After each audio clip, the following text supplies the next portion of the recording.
दोस्तों, आप सभी का स्वागत है मेरे यूट्यूब चैनल में। इस वीडियो में हमारा मॉक टेस्ट सॉल्व कर रहे हैं और कल से जो एसएससी सीएचएसएल के जो प्री के पेपर में 36 पेपर की जो सीरीज है वो अपन कल से स्टार्ट करने वाले हैं। ठीक है। देखिए, इसका पहला क्वेश्चन है कि एक नल है, वो किसी टैंक को 6 आवर में फिल कर रहा है, भर रहा है, और दूसरा वो उसको 10 आवर में खाली कर रहा है। कह रहा है एक साथ जब ओपन कर दिया जाए तो टैंक को पूरा भरने में कितना टाइम लगेगा। तो हमें क्या करना है, एलसीएम वाले मेथड से। ये भर रहा है 6 आवर में, बी है ये इसको खाली कर रहा है पट्टी 10 आवर में। तो एलसीएम हमारा आ जाएगा 30। ये टोटल आ गया अपने पास कैपेसिटी टैंक की। 1 घंटे में ये भरेगा इसमें ए 5 लीटर पानी। बी निकालने वाला है तो 30 में 10 का भाग दोगे तो 3 लीटर निकालेगा। ए भरने वाला है और बी खाली करने वाला है, दोनों साथ साथ चलेंगे। ए 5 लीटर भरेगा, यहाँ से बी 3 निकाल लेगा।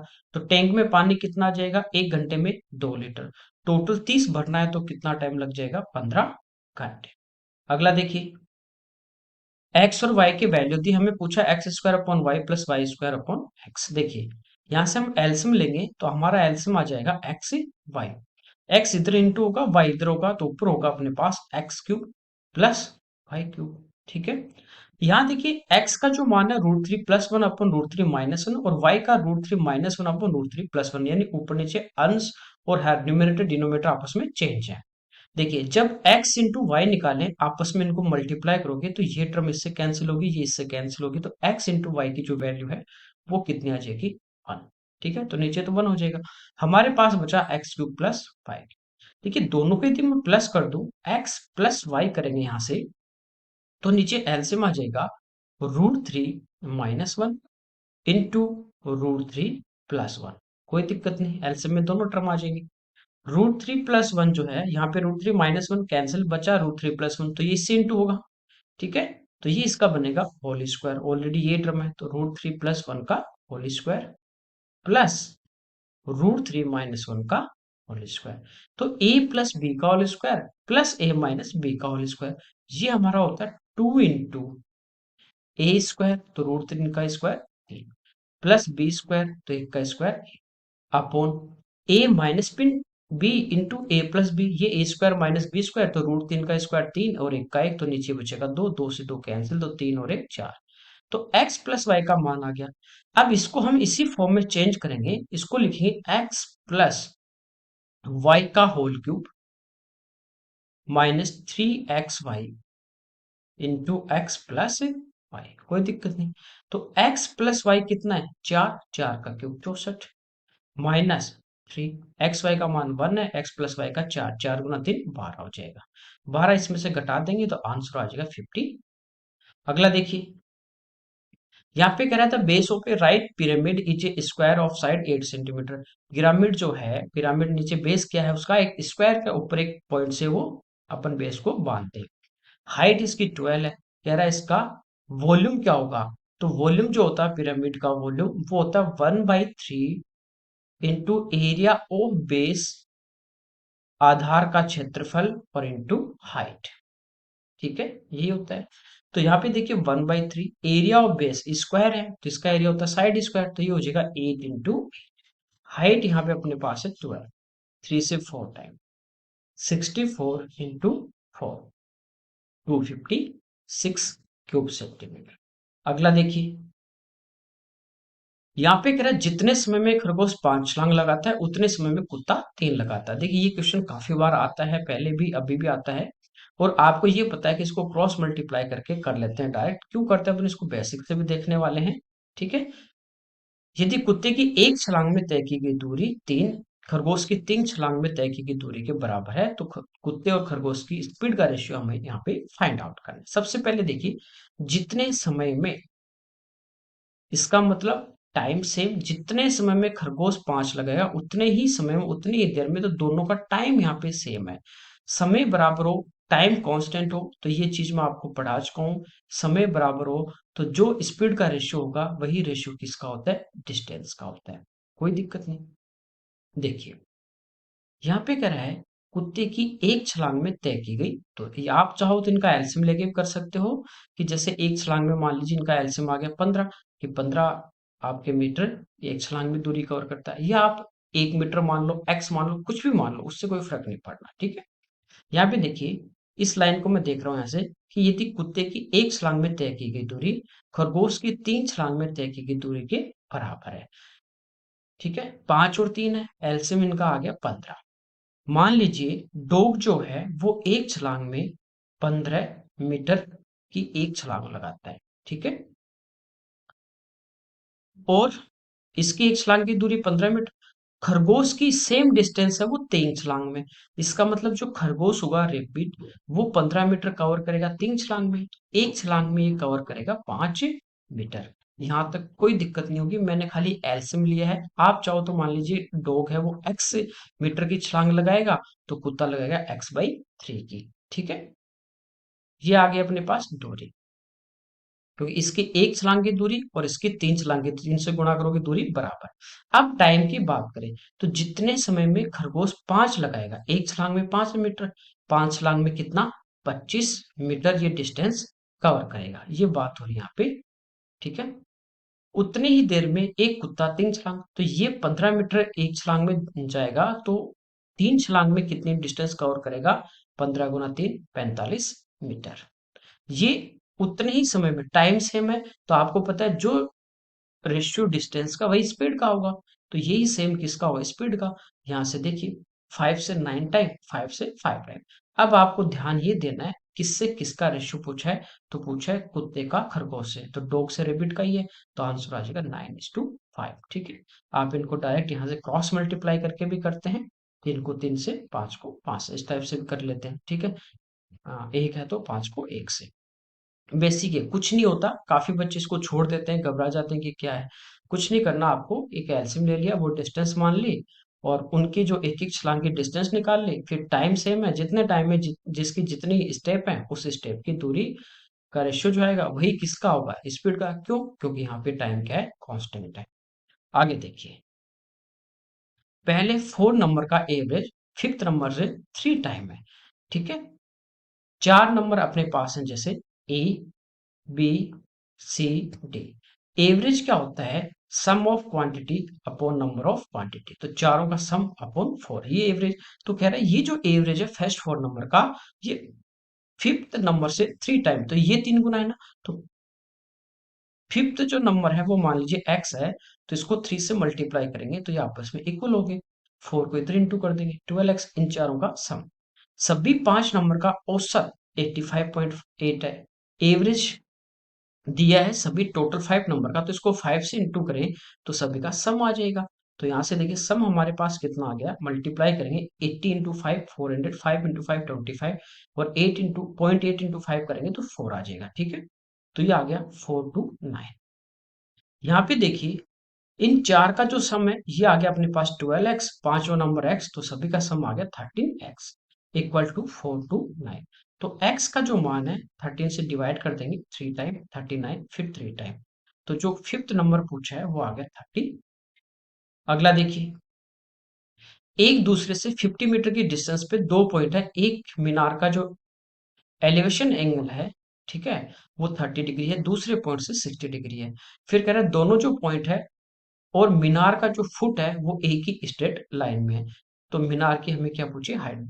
This both point are on the same line which goes from the base of tower, the height of tower, ये हमें फाइंड आउट करना है, ठीक है। देखिए जैसे ये अपने पास एक क्या है, मीनार है, तो ये दोनों पॉइंट एक साइड में भी हो सकते हैं और ये दोनों पॉइंट अलग अलग साइड में भी हो सकते हैं, ठीक है। यहाँ पे जैसे एक पॉइंट ये है अपने पास और दूसरा पॉइंट ये है, तो पास वाला जो एंगल होगा वो बड़ा होगा, तो ये हमारे पास कितना आ जाता है, यहाँ से 60 डिग्री आ गया। दूसरा जो एंगल है एलिवेशन का, ये हमें दिया गया 30 डिग्री, और इनके बीच की जो डिस्टेंस है ये हमें दी गई 50, ठीक है। ये हमें हाइट निकालनी, मान लीजिए ये वाली जो डिस्टेंस है ये अपने पास कितनी है, यहाँ तक x है, कोई दिक्कत नहीं।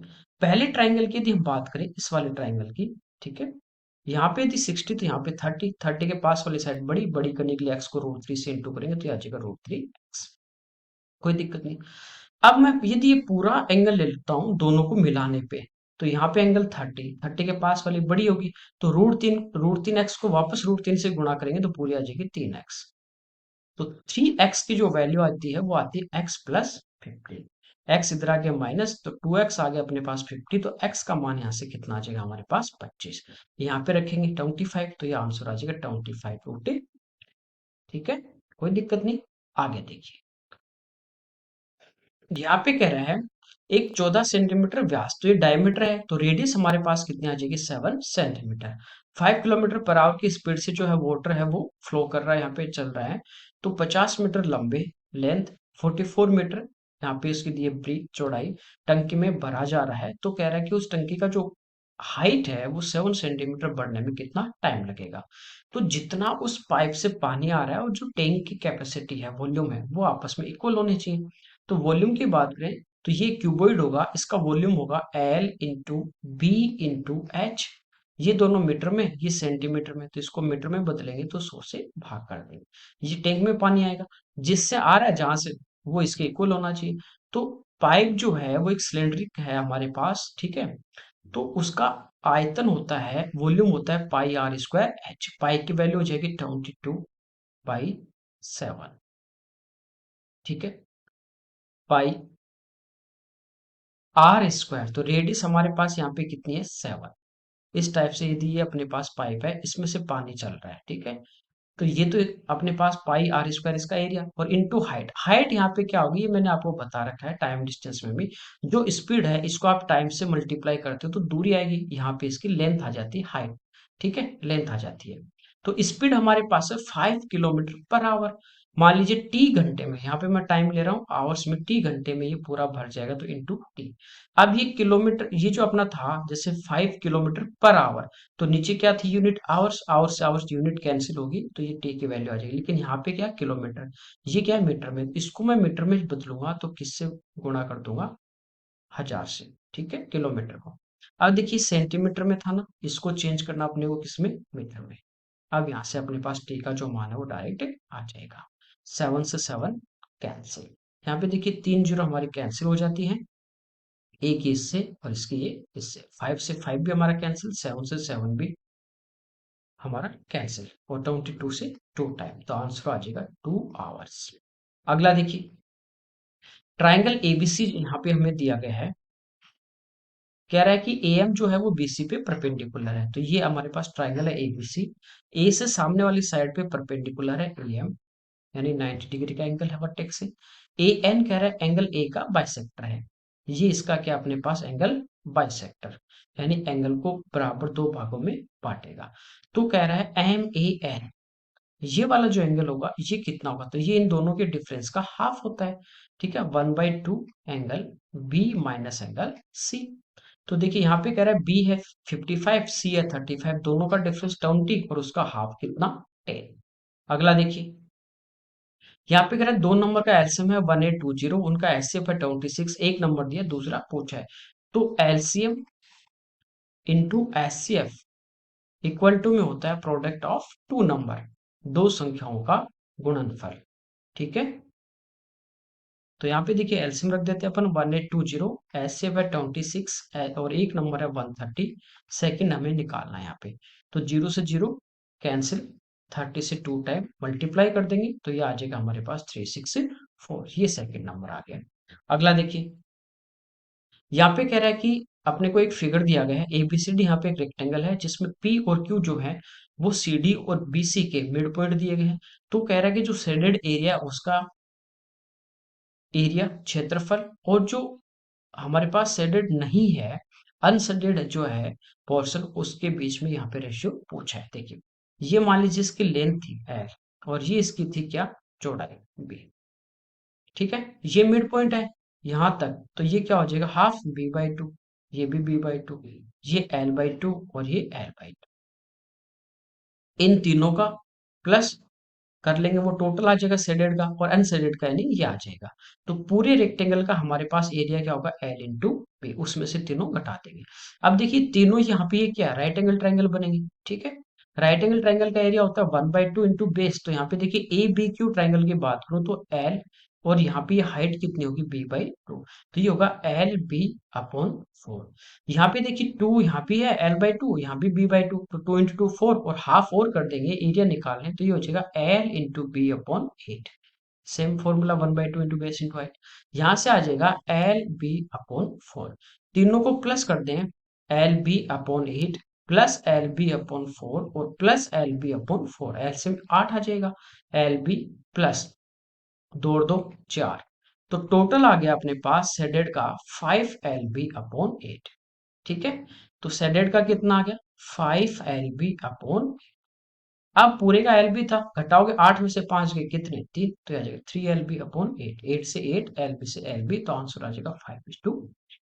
अगला देखिए, यहाँ पे कह रहा है area of the rectangular reason, x की जो वैल्यू होगी वो 2 से लेके 5 तक है और वाई की -1 से 3 तक है। ठीक है, रेंज दी है यहाँ पे। तो कह रहा है इसका एरिया, मतलब एक्स, जैसे ये अपने पास एक एक्स हो गया और ये अपने पास वाई हो गया। ठीक है, ये रेक्टेंगल, तो एक्स का मान कहाँ से हो सकता है, 2 से लेके कहाँ तक होगा 5 तक। ठीक है, तो 2 से 5 तक, 2 से 3, 3 से 4, 4 से 5, तो कितने यूनिट हो गया देखिए, 1 2 3, गैप कितने का हो गया, यानी इसकी लेंथ कितनी आ जाएगी, 5 में से 2 घटा दोगे 3।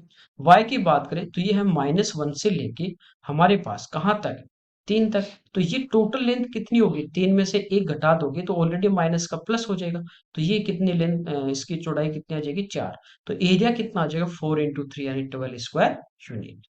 अगला देखिए, यहाँ पे अपने को फाइंड आउट करना है यूनिट प्लेस का डिजिट। ठीक है, यूनिट डिजिट, तो यहाँ पे आपको बता रखा है यूनिट डिजिट जब भी निकालना हो तो आपको केवल इकाई अंक लेना है 3, पावर आपको 2 ही लेनी है, ऑलरेडी 2 ही है, इंटू 7 की पावर 100।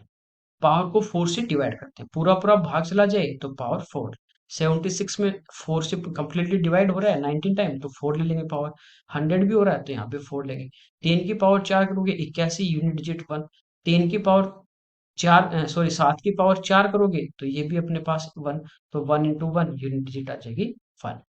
अगला देखिए, यहाँ पे कह रहा है टू अट्रैक्ट मोर विजिटर्स जू authorities announces 20% discount on every ticket which cost 25 पैसा। ये क्या कह रहा है कि ज्यादा कस्टमर को लुभाने के लिए, जैसे देखिए इस टाइम सेल आता है कपड़ों पे जूतों पे साल में, है ना, कई बार, तो ज्यादा शॉपिंग करते हैं लोग, की डिस्काउंट आया। ऐसे जोड़ने क्या गया कि हम 20% डिस्काउंट दे रहे हैं ताकि लोग ज्यादा यहाँ पे देखने आए। तो 25 पैसे की जो टिकट थी उस पर 20% इन्होंने डिस्काउंट, 20% 1/5 होता है, तो 25 का 1/5 5, तो अब टिकट की इन्होंने कीमत कर दी 20 पैसा, जो पहले कितनी थी 25 पैसा। इस वजह से कह रहा है टिकटों की बिक्री 28% बढ़ गई, तो आगंतुकों की संख्या, विजिटर्स की जो संख्या है वो कितने परसेंट बढ़ेगी। देखिए, एक ये है कि आप इसको यूं सोचो कि टिकट बढ़ गई 28%, भाई पहले 100 टिकट बिक रही थी अब 128 बिक रही, तो पहले 100 आदमी आ रहे थे अब 128 आ रहे हैं, तो डायरेक्ट 28%, वो नहीं कह रहा। कहने का इसका मतलब ये है कि sale of ticket increase by 28%, मतलब जो रेवेन्यू था ना वो 28% बढ़ गया, ये ध्यान रखना, अदरवाइज तो डायरेक्ट ही हो जाता, कोई पूछने की बात ही नहीं थी। तो रेवेन्यू बढ़ रहा है। रेवेन्यू क्या होगा, जैसे मान लीजिए एक टिकट है, एक जो टिकट है ना वो 5 रुपए की है, रेवेन्यू जितना कमा रहे हैं, मान लीजिए 5 टिकट बिकती हैं उसके दिन में, तो एक 5 की, तो 5 कितने की बिकी, 5 × 5 25 रुपए, तो 25 रुपए उसने कमा लिए, ये उसका रेवेन्यू। अब कितने आदमी आए, तो हम क्या करेंगे, 25 रुपए टोटल है, एक की जो कॉस्ट थी ना 5, इसका भाग देंगे तो आगे अपने पास टोटल मेंबर कितने हैं। ठीक है, तो पहले 25 पैसे की टिकट थी, ये देखिए 28% बढ़ गया इसका रेवेन्यू, 28% का परसेंट हटाओगे तो नीचे क्या आ जाएगा 100। पहले यदि 100 रुपए उसका रेवेन्यू था तो अब उसका रेवेन्यू 100 प्लस 128, अब रेवेन्यू कितने का हो रहा है 128 का हो रहा है, कोई दिक्कत नहीं। ठीक है, पहले 25 पैसे की टिकट थी और 100 रुपए कमा रहा था, इसका मतलब पहले कितने लोग जा रहे थे, 4 आदमी उसके पास देखने जा रहे थे, 4%। अब 128 रुपए रेवेन्यू है और टिकट हो गई 20 की, अब ये जाएंगे।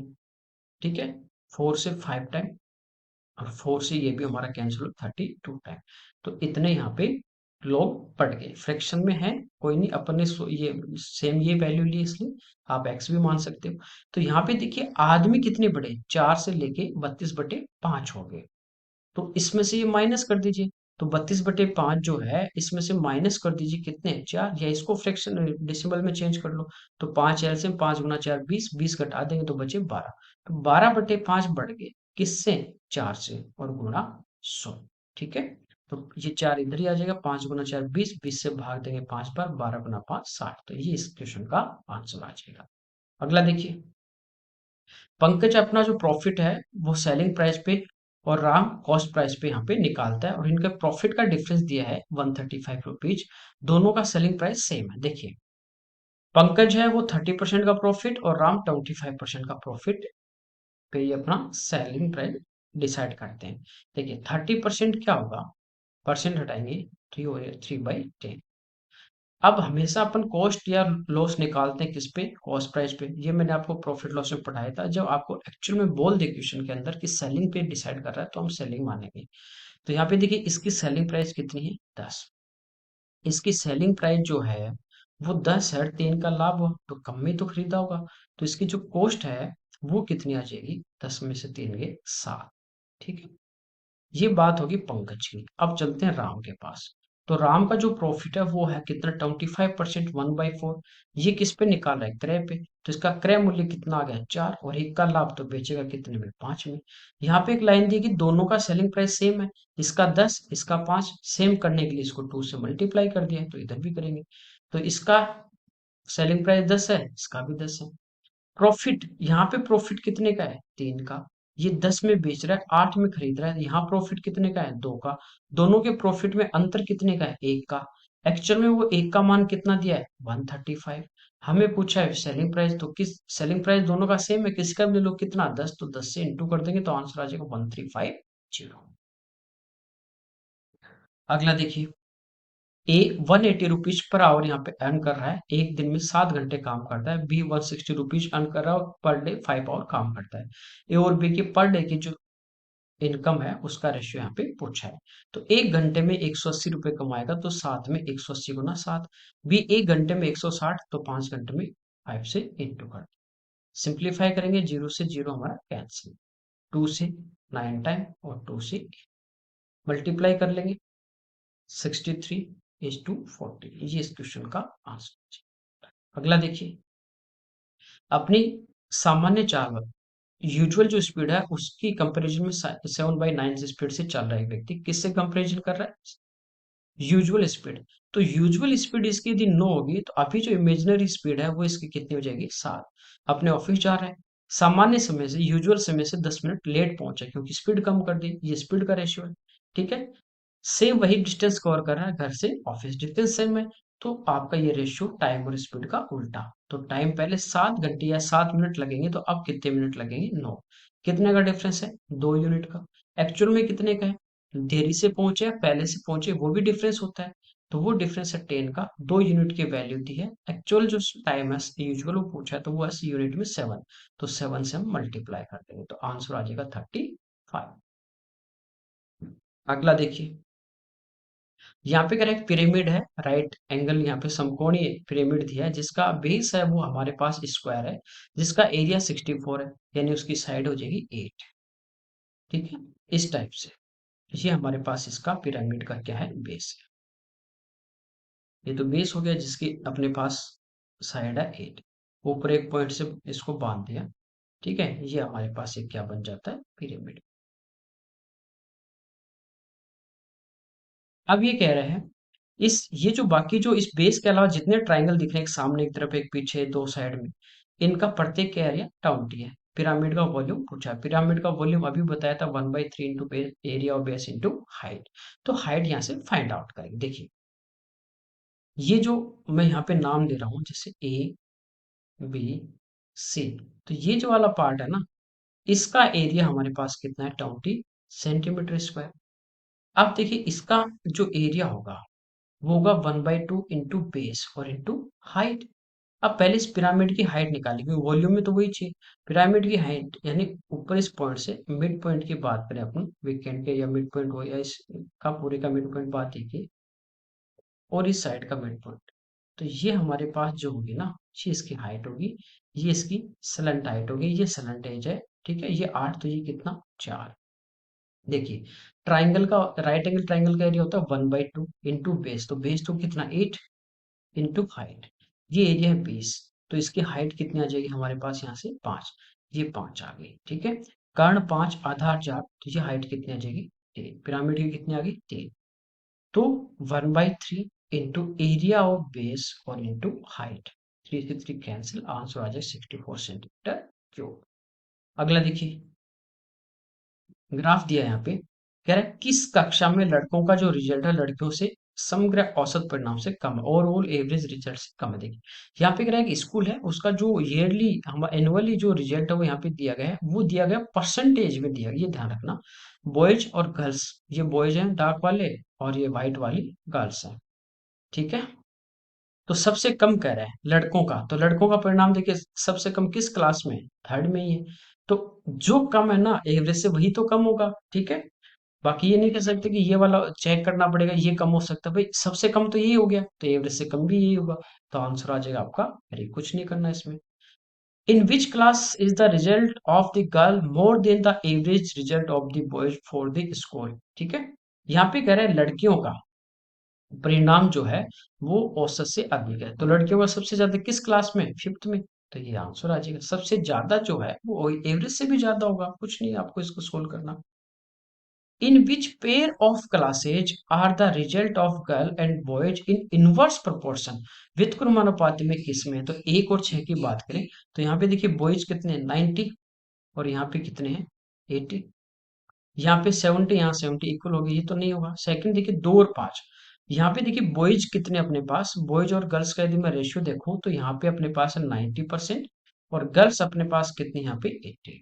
दूसरा फिफ्थ की बात करें तो बॉयज यहाँ पे 80 हैं और गर्ल्स कितने 90, एक दूसरे के इनवर्स रेशियो में है, व्युत्क्रमानुपात उल्टा 9 और 8 का अनुपात है, यहाँ 8 और 9 का है, तो ये आंसर आ जाएगा। अगला देखिए कह रहा है कि मिक्सचर है अपने पास मिल्क और वाटर का 100 लीटर, इसमें मिल्क और वाटर का रेशियो 3:2, तो टोटल 3 और 2 5, और लीटर में कितना है 100, तो 5 की वैल्यू अपने पास 100 है तो एक रेशियो की वैल्यू कितनी आ गई 20 आ गई, तो 3 से गुणा करेंगे तो मिल्क आ जाएगा 60 और वाटर आ जाएगा 40। कह रहे हैं दोनों का रेशियो इक्वल करना है, जितना दूध उतना ही पानी होना चाहिए, तो कितना पानी मिलाएं, तो दूध तो मिलाना नहीं, ये तो 60 रहेगा, तो इसमें पानी और मिक्स कर दें 20 लीटर, तो 60 60 यानी 1:1 के रेशियो में हो जाएंगे, तो आंसर आ जाएगा 20 लीटर। अगला देखिए यहाँ पे कह रहा है ट्रेन कोई सर्टेन डिस्टेंस 45 मिनट में कवर करते हैं और इसकी स्पीड को 5 किलोमीटर पर आवर डिक्रीज कर दे तो ये दूरी तय करने में 3 मिनट ज्यादा लगे, यही दूरी तय करने में यानी सेम डिस्टेंस की बात हो रही है, ठीक है। तो पहले टाइम की बात करें तो 45 मिनट लगे, स्पीड कम कर दी तो 48 लगे। रेशियो की मैं बात करूं यहाँ पे टाइम का तो 3 से 15, 3 से 16, दूरी समान है। तो चाल और स्पीड की बात करें तो रेशियो क्या हो जाएगा उल्टा 16:15। देखिए दो चीज पढ़ाई थी टाइम डिस्टेंस में, टाइम सेम हो तो सब सेम होगा, स्पीड भी सेम डिस्टेंस भी सेम, डिस्टेंस सेम है तो टाइम और स्पीड उल्टे हो जाएंगे। यहाँ पे देखिए दोनों में डिफरेंस कितने का है, एक का, एक्चुअल में कितनी स्पीड कम की 5, तो एक का मान 5 आ गया, 16 से गुना करूंगा तो ये स्पीड कितनी आ जाएगी 80, 15 से करूँ तो 75, तो ये स्पीड इसकी एक्चुअल कितनी थी पहले 80 थी, 80 की स्पीड से जाएगा, दूरी पूछी ना, दूरी होगी 4 गुना समय, तो 80 की स्पीड से गया और 45 मिनट लगे, मिनट को चेंज कर देंगे आवर्स में, तो ये दूरी आ जाएगी 20 से 4 बार, 20 से 3 बार, 3 से 15, 15 गुना 4 60, ये आंसर। अगला देखिए कह रहे सेंटर ओ वाले एक सर्कल है हमारे पास, ये हमारे पास एक सर्कल है यहाँ पे टेढ़ा मेढ़ा, ठीक है, ओ इसका सेंटर, पी क्यू आर इस पे क्यू पे टेंजेंट है, ये हमारे पास इसकी एक टेंजेंट है जो क्यू पे इसको टच करेगी। ए बी सर्कल के अंदर कह रहा है एक कोड है जो इसके टेंजेंट के पैरेलल है, तो ये ए बी क्या है कोड, और इन दोनों आपस में पी आर और ए बी क्या है पैरेलल है, बी क्यू आर, तो इसको मिला देते हैं, तो ये एंगल दिया हमें 70, ए क्यू बी, ये वाला एंगल पूछा है। देखिए सबसे पहले ये इसकी टेंजेंट थी, ये इसकी कोड है पी से क्यू, इनके बीच बना एंगल इसी कोड द्वारा रिमेनिंग सरकमफ्रेंस पर बनाया गया एंगल इक्वल, ए बी और पी आर दोनों पैरेलल, तो ये जेड में जो एंगल बन रहा है अल्टरनेट ये आपस में ये 70 तो ये भी 70, एक स्ट्रेट लाइन पे एंगल टोटल 180, तो 70 70 140, तो ये बचा 40, ठीक है। अगला देखिए, देखिए ये सेम पिछले मॉक में किया था, आपको पता है 5 का स्क्वायर प्लस 12 का स्क्वायर बराबर होता है 13 का स्क्वायर, तो यहाँ पे 2 लाना है, यहाँ पे क्यूब रूट है तो यहाँ 8 होगा और उसका क्यूब रूट लेंगे तो 5 का स्क्वायर हो जाएगा, तो एक्स का मान क्या होगा 8, ठीक है।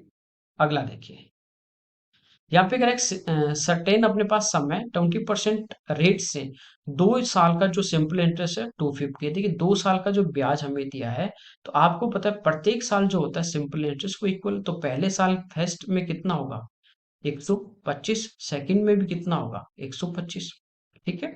सेम रेट से सेम टाइम के लिए कह रहे हैं सीआई क्या होगा। तो पहले साल का सीआई और एसआई दोनों इक्वल, तो पहले साल का सीआई भी कितना 125, दूसरे साल प्रिंसिपल पे 125 तो मिलेगा ही। डिफरेंस क्या होता है, डिफरेंस ये होता है कि ब्याज पे ब्याज मिलता है सीआई में। तो पहले साल से 125 रुपए जो ब्याज मिले, इस पे इसको 20% और ब्याज मिलेगा, यही डिफरेंस है, ठीक है। 20 से 5 बार और 5 से 25, तो इसको 25 रुपए और मिल जाएंगे। तो आंसर आ जाएगा 275। आगे देखिए, चलिए इस पेपर के 25 क्वेश्चन थे। ओके, और अपन कल से CHSL की भी प्री पेपर स्टार्ट करें। Thank you everyone.